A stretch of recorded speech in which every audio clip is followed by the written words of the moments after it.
Hey everybody, it's Rob. So, uh, yesterday I was on Facebook and I saw a post from one of my Facebook friends.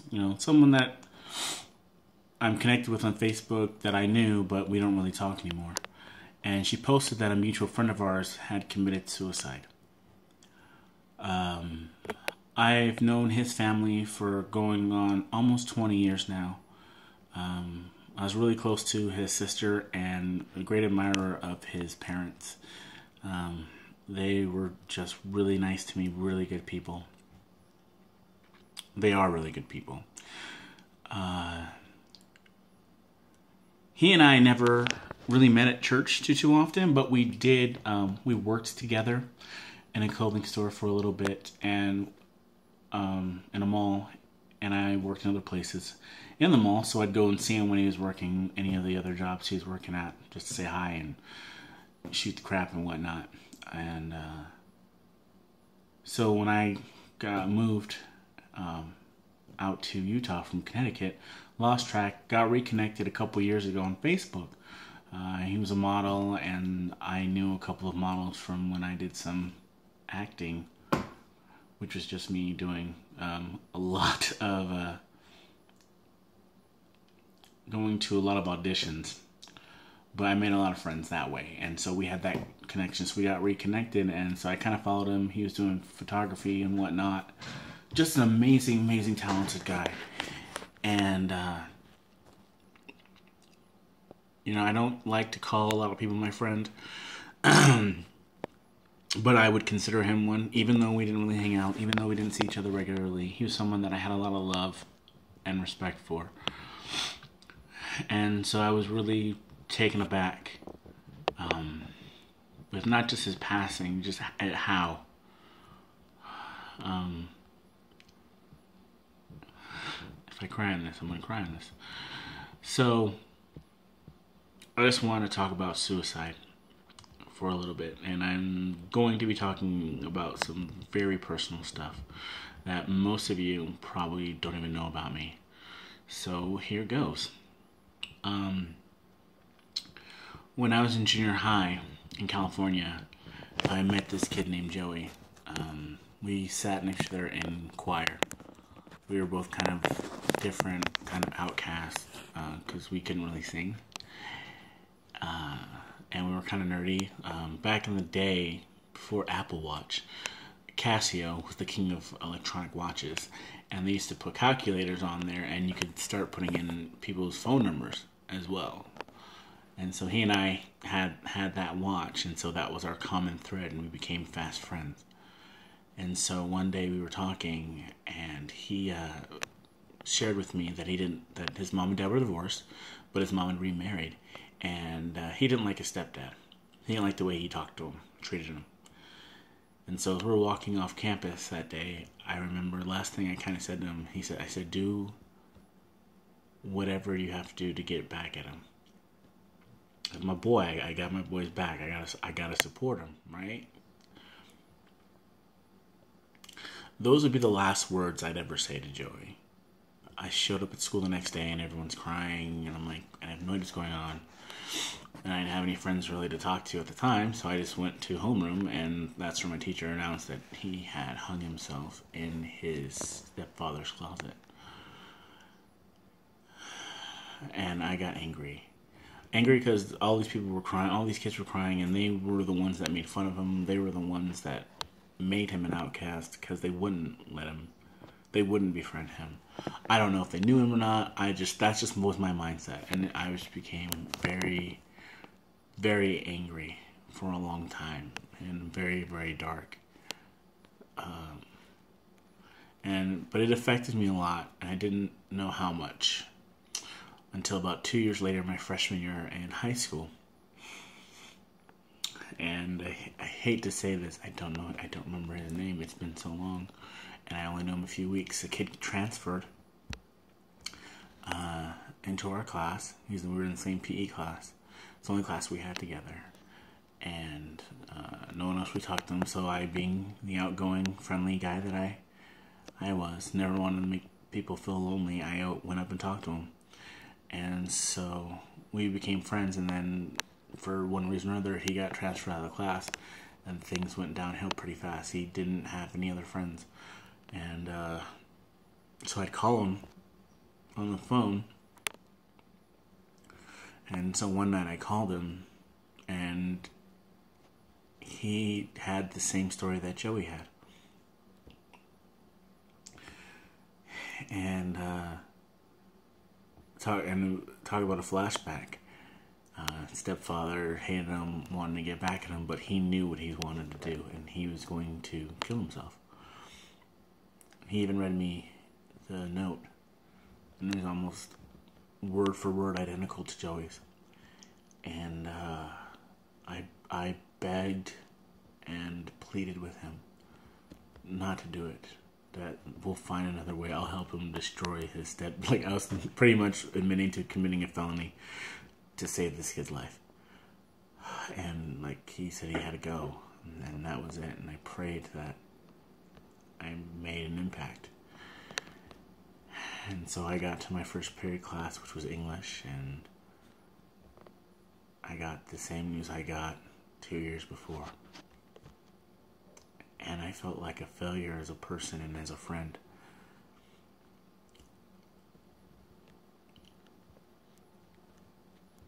And I don't know anybody that knows this about me, but that's when I went into a little depression. I started wearing all black. I was already hanging out with kids that were all black anyway, so I was kind of fitting in more. And I only had black, like, pants. Like, I didn't have black jeans or anything like that. And so I was kind of re-wearing the same clothes over and over. My parents didn't notice. And I was quieter, and I was darker. And I realized I didn't want to get the attention of being the dark, gloomy kid. So I kept being funny, and I got funnier. And making a point to make people laugh, so they thought that everything was okay, even though it wasn't. And that kind of stuck with me for over a year or so. I really thought about killing myself, some ways of killing myself. I never actually tried anything, but I thought about it, and I thought about it a whole lot. At the time, my mom had just been diagnosed with Huntington's disease. My dad had retired just so he could stay home and help take care of her and me. I was getting good grades. I was doing good in school. I was in choir and show choir. So you wouldn't know anything was wrong. So when I got to a point where I was like, this might be the day. And I asked a couple of friends, like, how would you feel if I killed myself? Would you come, the thought of people not being at my funeral, which sounds super conceited, really hit home for me. So I was like, I asked a few friends. I remember I asked my friend Erin, and I don't know if she'll remember this. I asked her, and she's the last person I asked, and I said, would you come to my funeral if I committed suicide? And she said no. There's no way in hell she wouldn't visit my gravesite. She'd have nothing to do with me ever again. And I was like, wow. And I said, why? She said, because that would break my heart. Because you abandoned me.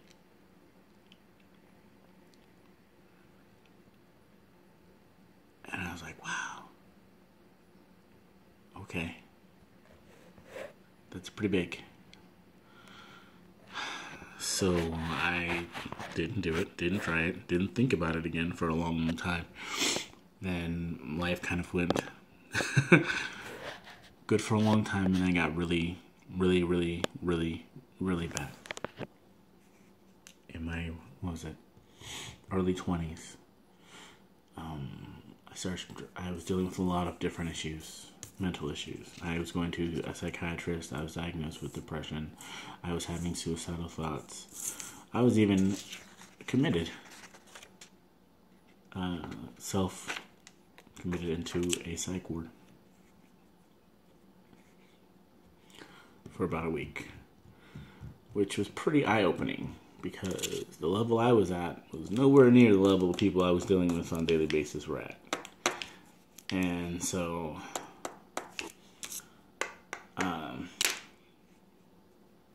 that helped me out. Then life got worse. My wife left me, everything else. So I decided to try to hang myself one day. And I laugh, and you're like, why would you laugh at that? How is that funny? So I tied it up to this thing next to my bed, and I jumped off my bed. Now, if you know me, you know I'm super tall. And if you know me for a long time, you know that I went to Boy Scouts for one day and dropped out. So I can't tie a rope. So I jumped off the bed with this thing, and I knew it was tight, and I tested it to make sure it would hold me. It was like 2 feet too long. So my feet went flat on the ground, and I just started laughing. Because I knew in my heart wasn't my time. And I felt that Heavenly Father wanted me to stay on this earth and keep doing what I needed to do. So for whatever reason, it kept me alive. I joke about everything. And I literally mean everything. There's nothing I won't tell a joke about. If you know me, you know that already. And because of my history with depression and suicide, my personal history, I joke about it. It's my coping mechanism. And after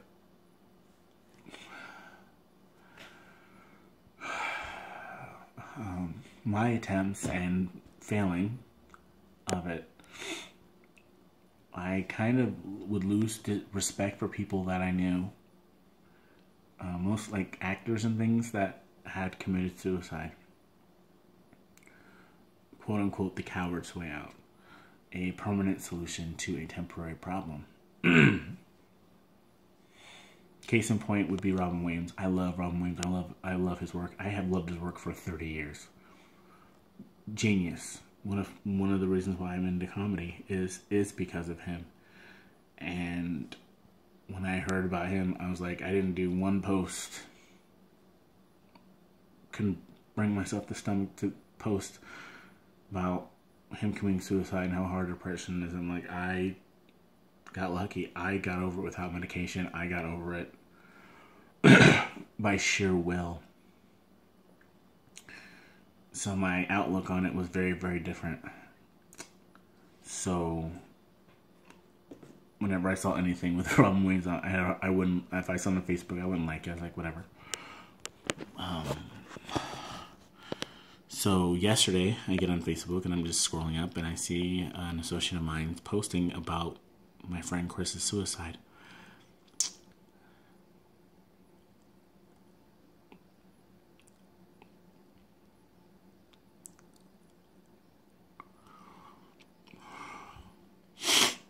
And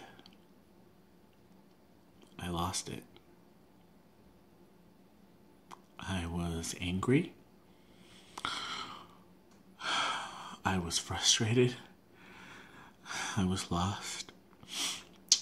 I was sad.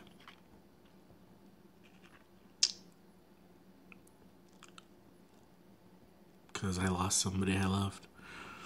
And I couldn't ask why. I watched my mom die from Huntington's disease for 15 years. My dad dropped of a heart attack 6 months later. I know why they're gone. And I don't know why Chris is gone. I know how. And I'm very hesitant to just say because of depression, untreated, whatever. He knows the reason why. I don't know details and I don't even want to go into it, but he knows why he did what he did. And I was just laying in bed, just chilling. I just jumped up and got dressed. I was like, I realized life is too short. That there's too much opportunity to sit back and do nothing. And called my wife and told her I loved her and told her what was going on. And just needed to hear her voice, you know. And I just sat there and I just sat on my step outside my room. And I just bawled.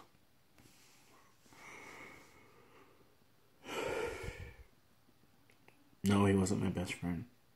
No, it wasn't like I just talked to him yesterday. I was only friends with him on his like modeling Facebook. We weren't even friends on his real Facebook account. That doesn't mean I don't love him. It doesn't mean I don't miss him.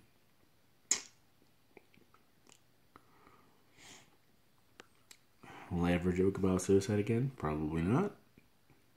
But knowing me, it'll be a long time before I do. But